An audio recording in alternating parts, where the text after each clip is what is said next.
Picture this: an airport, Baton Rouge, Louisiana, March 16, 1984, 9:30 in the evening.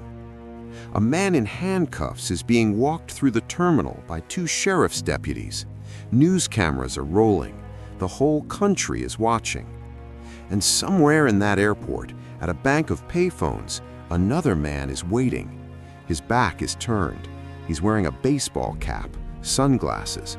Nobody recognizes him. He's been on the phone with his best friend for the last few minutes, and in a voice barely above a whisper, he says, "Here he comes." Bang! One bullet, point blank, into the brain. The deputies rush over. One of them, who knows the shooter personally, grabs him and yells, "Why, Gary, why?" Gary Plauché slowly sets down the phone, drops the gun, and says nothing. He wasn't a criminal. He wasn't a hitman. He wasn't insane. He was a father.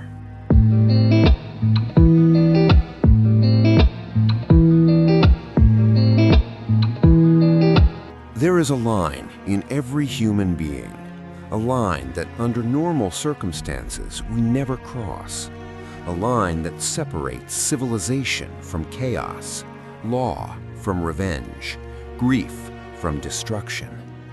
Most of us will never be tested at that line. Most of us will live our entire lives without knowing how close we could come to crossing it. But then something happens to your child, and suddenly that line disappears.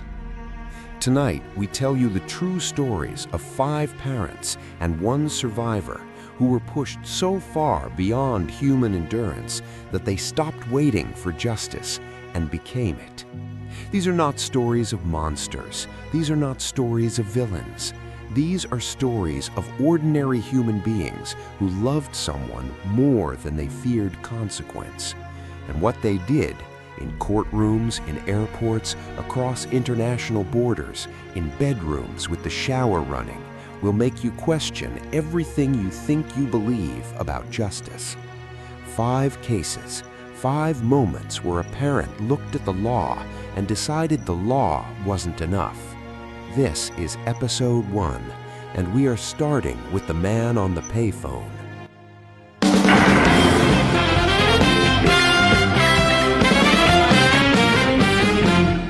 Gary Plauché was by every measure a normal man.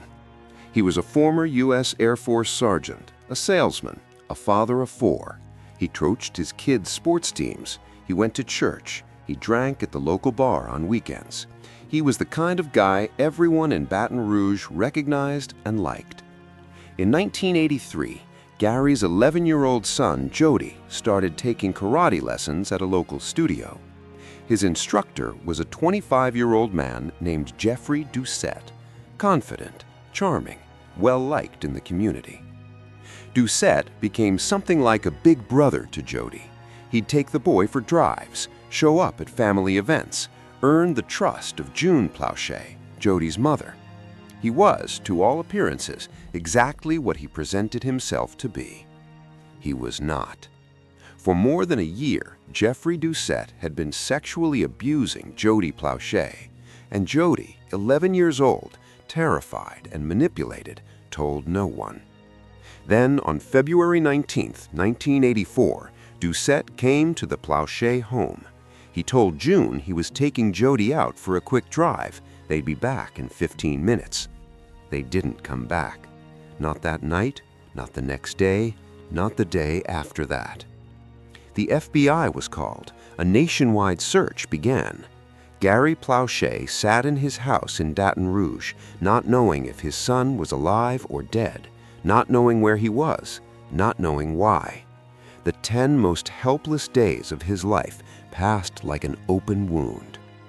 Then, 10 days in, Doucette allowed Jody to call his mother from a motel room in Anaheim, California. The FBI had the phone tapped.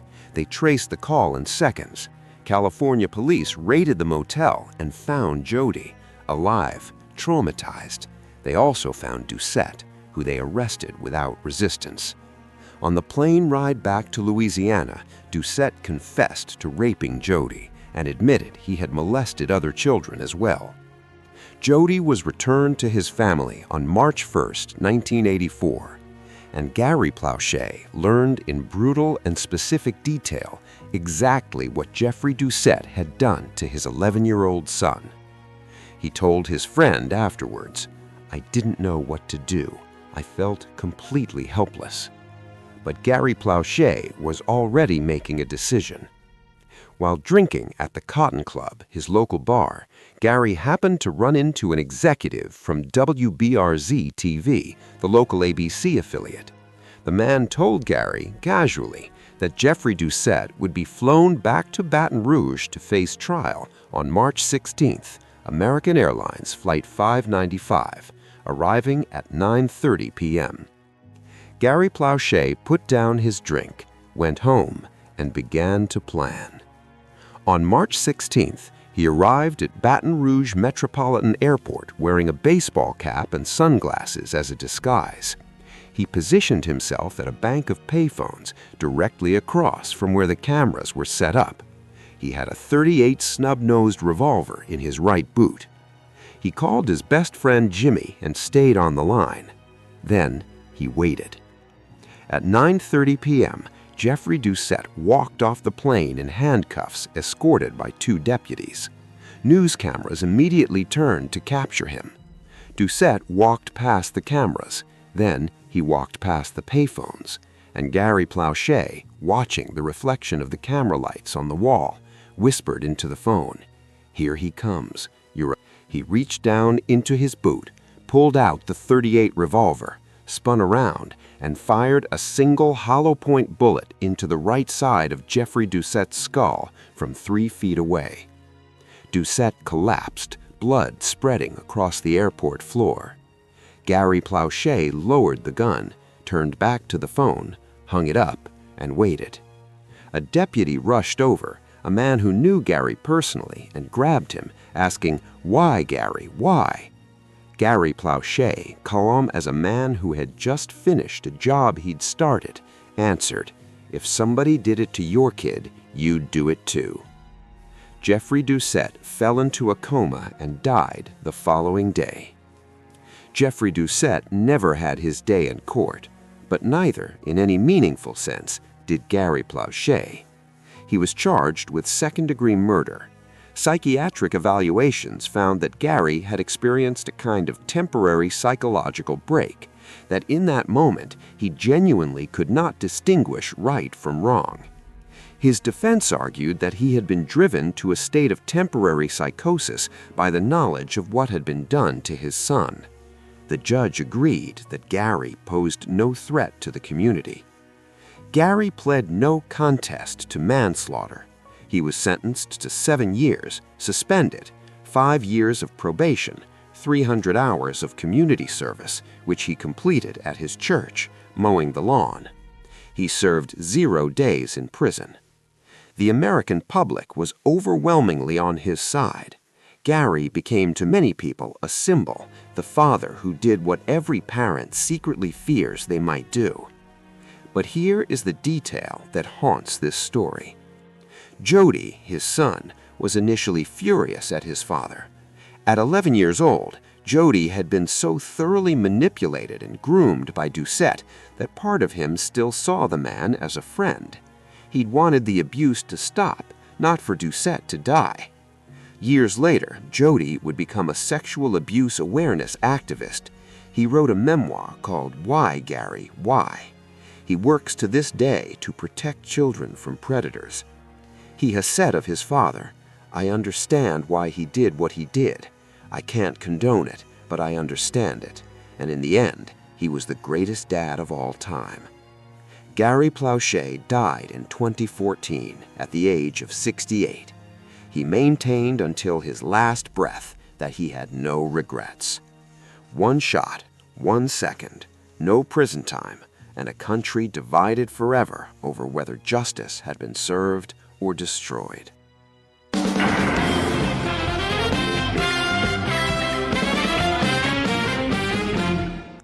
There is a category of cruelty that exists beyond ordinary evil, a category reserved for those who not only destroy a child, but then, when dragged before a court of law, choose to destroy her memory too.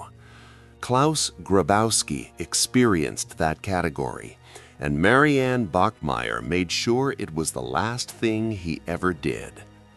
Marianne Bachmeier was a woman who had suffered more than her share of life's blows. A struggling single mother in 1970s Lubeck, she had given up 2 older children for adoption and was raising her 3rd daughter alone, a 7-year-old girl named Anna, who friends described as happy, open-minded, and full of life. On May 5, 1980, Anna Bachmeier skipped school. At some point during that day, she ended up at the home of her neighbor, a 35-year-old butcher named Klaus Grabowski. Grabowski already had a criminal history of child molestation. He had, in fact, been voluntarily castrated years earlier, a practice that was common in Germany at the time for repeat sex offenders. He had then been given hormone therapy to manage the aftermath of that procedure. Anna Bachmeier's body was found that evening stuffed into a cardboard box on the banks of the local canal. She had been strangled. Grabowski was arrested almost immediately after his fiancée tipped off police. He confessed. A year passed. The trial began in 1981. Marianne Bachmeier took her seat in the courtroom every single day, watching, listening, enduring. And then, on the 3rd day of the trial, something happened that shattered whatever remained of her composure. Grabowski's defense team stood up and claimed that 7-year-old Anna had tried to seduce him, that she had threatened to tell her mother he touched her unless he gave her money, that he had strangled her because she was blackmailing him. A 7-year-old child, accused of blackmail by the man who murdered her. Later, a friend would reveal that they had seen Marianne practicing with a gun in the cellar of her pub in the weeks before the trial. On March 6, 1981, Marianne Bachmeier walked into the Lubeck District Court. In her purse was a .22 caliber Beretta pistol. She sat down, she waited, and then, when Grabowski was brought into the room, when the man who had murdered her daughter and then accused that dead little girl of being a seductress was standing just feet away from her, Marianne Bachmeier reached into her purse, stood up, and opened fire. 8 shots in open court, in front of judges, lawyers, reporters, and dozens of witnesses. 6 of those bullets found their mark. Klaus Grabowski died on the courtroom floor. As officers rushed to restrain her, Marianne Bachmeier was reported to have said, "I wanted to kill him. He killed my daughter. I wanted to shoot him in the face, but I shot him in the back. I hope he's dead." He was. The response from the German public was volcanic. A survey by the prestigious Allensbach Institute found that the country was split almost exactly in 3. A third thought Marianne's 6-year sentence was appropriate. A third thought it was too harsh, and a quarter thought it was too light. German news outlet NDR would later call it, and this is not hyperbole, the most spectacular case of vigilante justice in German post-war history. Marianne Bachmeier became a figure onto whom an entire nation projected its own unresolved questions about justice, grief, motherhood, and the limits of the law. The court convicted her of intentional manslaughter and sentenced her to 6 years. She served 3. After her release, Marianne's life continued to be defined by tragedy. She married and divorced. She moved to Nigeria, then to Sicily. She returned to Germany in the mid-1990s. In interviews, she would occasionally admit that what she had done was premeditated. She never said she regretted it. In 1996, Marianne Bachmeier was diagnosed with pancreatic cancer. She died that same year, at the age of 46. She was buried beside her daughter Anna in the city of Lubeck. Together, finally, just as it should have been, before a man named Grabowski made that impossible. The question this case leaves behind, the one that 40 years have not answered, is this.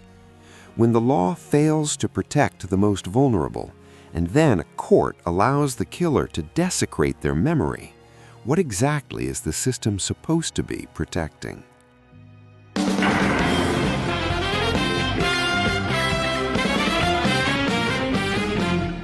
Sometimes justice doesn't fail in a single moment. Sometimes it fails slowly, over years, over decades, eroding a person's faith grain by grain until there is nothing left but the raw, unbreakable decision to act. André Bamberski was a mild-mannered French accountant, not a violent man, not a reckless man, a man who believed in systems, in paperwork, in the proper channels. It took 27 years to break that belief. In the summer of 1982, Bamberski's 14-year-old daughter Kalinka was staying with her mother and stepfather in Lindau, a picturesque German town on the shores of Lake Constance. The stepfather was a man named Dr. Dieter Krombach, a German cardiologist, respected, well-connected, protected by friends in very high places. On the morning of July 10, 1982, Krombach came downstairs in his riding clothes. He was heading out for a morning equestrian ride and found his stepdaughter Kalinka lying in bed. She was 14 years old. She was healthy. She was athletic. She had been windsurfing on the lake just the day before. She was dead. André Bamberski received the phone call at his home in Toulouse at around 10:30 that morning. His ex-wife delivered the news. He sank into a chair. When Bamberski arrived in Lindau and demanded answers, Krombach offered two theories: heat stroke from the day before or delayed effects from a head injury Kalinka had sustained in a car accident 8 years earlier. Bamberski was not convinced. He pushed for an autopsy. What the autopsy revealed would fuel a father's obsession for the next 3 decades. Kalinka's body showed injuries to her throat, arms, and legs. There was a tear to her genitals. There were multiple injection marks on her arms, her legs, her throat, and there was undigested food in her stomach, which meant she had died within hours of her last meal. Not in the early morning, as Krombach claimed, but much, much sooner. Toxicology tests, incredibly, were never conducted. The white substance found in Kalinka's vagina was never analyzed. And in the days that followed, the body parts bearing the most disturbing evidence were removed from the corpse and disappeared. Bamberski began to believe, with every fiber of his being, that Dieter Krombach had drugged and raped his daughter and that she had died as a result. What followed was a legal nightmare spanning 2 countries and 3 decades. German authorities, where the crime had occurred, investigated and found the evidence insufficient. They declined to prosecute Krombach. Germany refused extradition to France. The case officially was closed, but André Bamberski refused to close it. He spent his savings. He lost touch with friends. He sacrificed his professional career. He distributed leaflets in Lindau accusing Krombach. He hired private investigators. He wrote letters. He filed appeals. He showed up at every legal proceeding in every country that would listen. In 1995, a French court tried Krombach in absentia. He refused to attend and found him guilty of involuntary manslaughter, sentencing him to 15 years. But Germany refused to extradite him. The verdict was effectively meaningless. Other women came forward over the years with accusations against Krombach: assault, rape, drugging. Krombach always escaped consequences. In a chilling television interview, he showed not a flicker of remorse. By 2009, André Bamberski was 71 years old. His daughter had been dead for 27 years. The statute of limitations was approaching. Dieter Krombach, now in his mid-70s, was still living freely in Bavaria, walking his dogs, going to dinner, breathing the same air as everyone else. And André Bamberski made a decision that no accountant, no mild-mannered, law-abiding French citizen should ever have to make. He hired men, including a Kosovo-born barman named Anton Krasnicki and 2 associates, and paid them to go to Schiedegg, Bavaria, to find Dieter Krombach and to bring him to France. On the night of October 17, 2009, 3 men entered Krombach's home. They beat him, they bound him, they gagged him, they put him in a car, and they drove him across the border into France. In the early hours of October 18th, French police received an anonymous tip.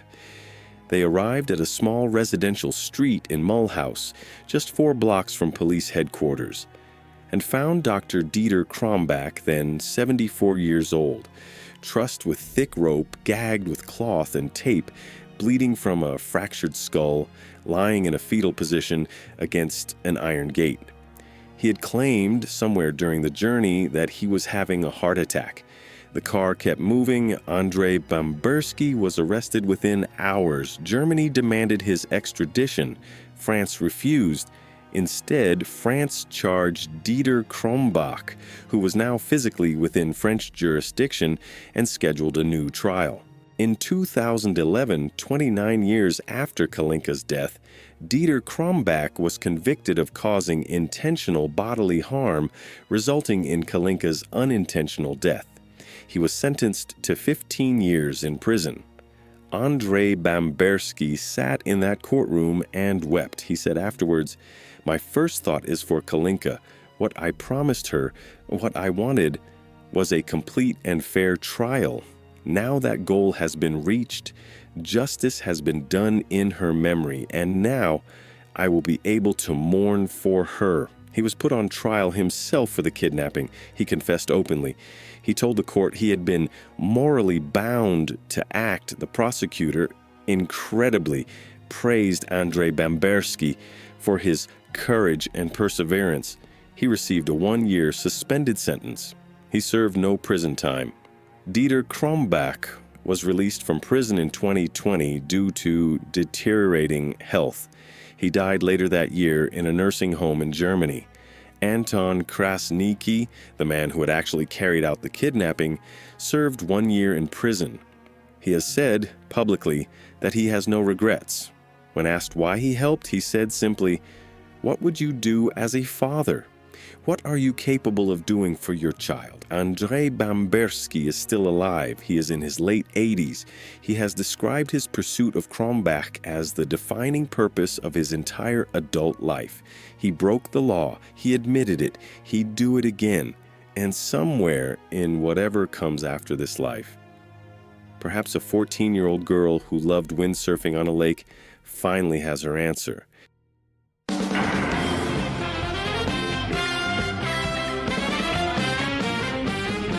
The first 3 cases in tonight's episode share a common thread: a parent avenging the death or rape of their own child, a specific wound, a specific target.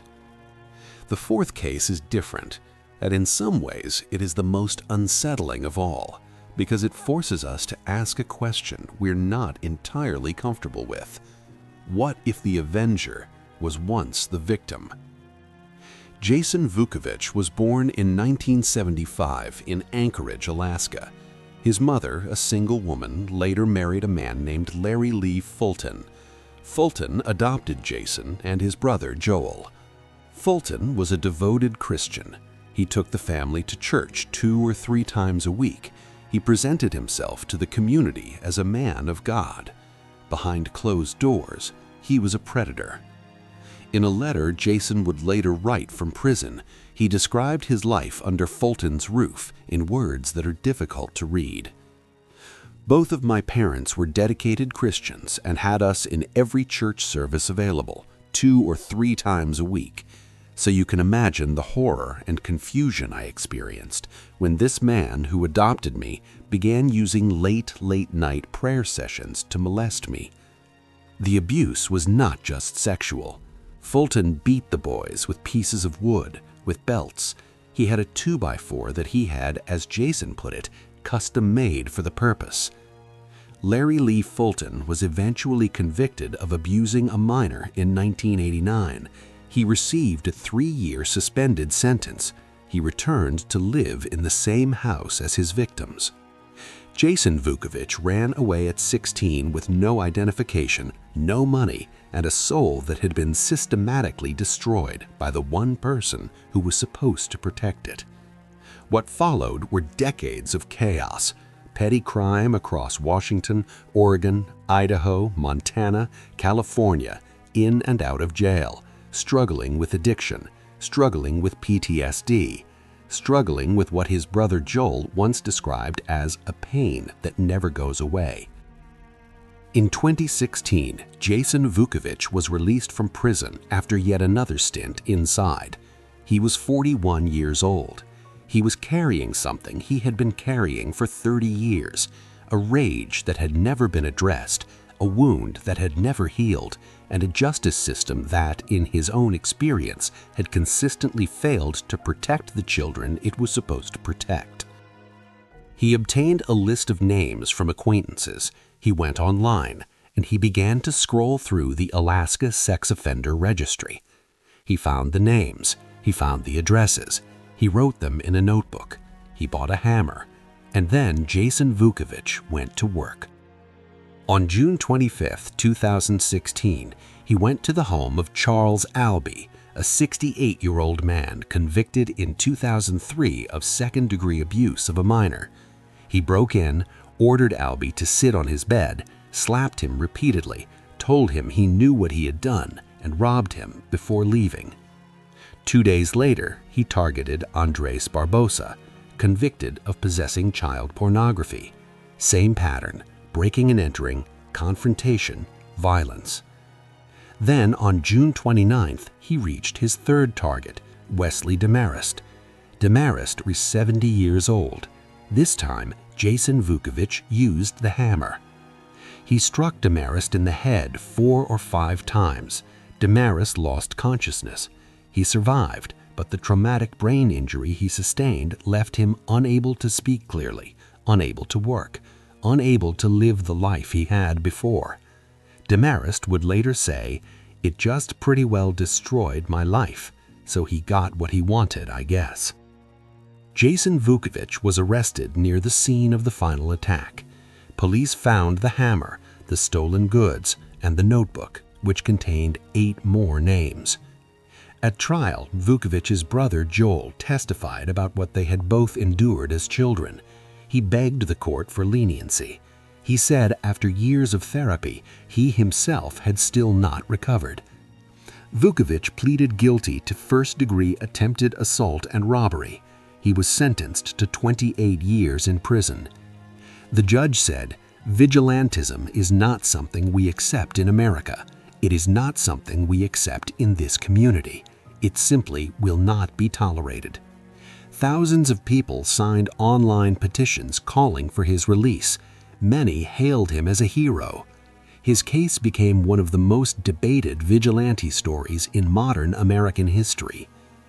From prison, Jason Vukovich wrote to the Anchorage Daily News with a message that stripped away any romanticization of what he had done. "I began my life sentence many, many years ago. It was handed down to me by an ignorant, hateful, poor substitute for a father. I now face losing most of the rest of my life due to a decision to lash out at people like him. To all those who have suffered like I have, love yourself and those around you. This is truly the only way forward." Jason Vukovich does not consider himself a hero. He has said so publicly and repeatedly. But the public conversation his case ignited about the registries, about recidivism, about whether the justice system truly protects children or merely processes them, that conversation has not gone quiet. What Jason Vukovich did was wrong. What was done to Jason Vukovich was wrong first, and the system that produced both of those truths is ours.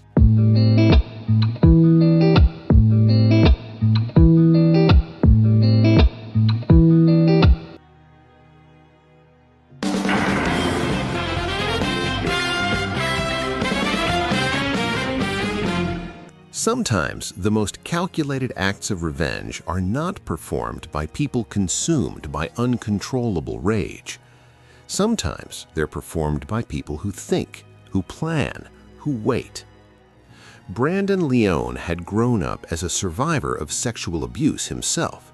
He knew, not abstractly, not theoretically, but in his own bones, what it meant to be a child whose trust had been weaponized against them. So, when he discovered that a man named Foster had been sexually abusing his young daughter, Madeline, something in Brandon Leone did not break. It did not shatter. It hardened. He told his wife to take the children to a friend's house. He needed to be alone. He picked up his daughter's phone. He composed a text to the man who had abused her, pretending to be Madeline. The text said that she was home and that Foster could come pick her up for work in 15 minutes. Brandon Leone turned on the shower in Madeline's bathroom. He went into her room. He positioned himself where he could not be seen, and he waited. Foster arrived. He let himself in, which tells you everything you need to know about how comfortable this man was entering a young girl's home.